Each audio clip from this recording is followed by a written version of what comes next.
Fakulta informatiky a informačných technológií Slovenskej technickej univerzity v Bratislave pripravila študentskú vedeckú konferenciu zameranú na informatiku a informačné technológie IIT SRC 2012, ktorá sa uskutočnila 25.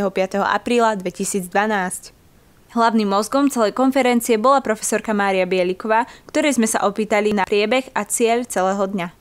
Študentská vedecká konferencia IIT SRC je vyvrcholením snaženia sa študentov a ich učiteľov na našej fakulte. Je to akcia, na ktorej najlepší študenti prezentujú svoje projekty. Konferencia bola odštartovaná príhovormi dekana, docenta inžiniera Pavla Čičáka, PhD a prorektora pre vedu a výskum pána profesora inžiniera Stanislava Biskupiča, doktora technických vied.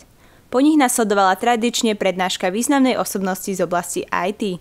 Tento rok to bol profesor Keith Jeffery, ktorý mal prednášku na tému, kam sa posúva ICT, najmä v súvislosti s cloudovými technológiami. Ďakujem vám veľmi pekne, špeciálne Márii, ktorá ma sem pozvala. Ako povedala, poznáme sa už niekoľko rokov a pracovali sme spolu. A je mi naozaj potešením byť opäť v Bratislave.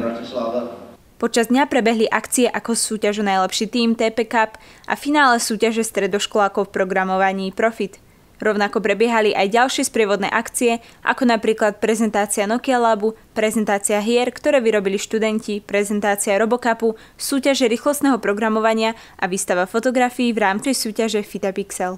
Na konci bolo ocenených veľké množstvo študentov, ktorým gratulujeme.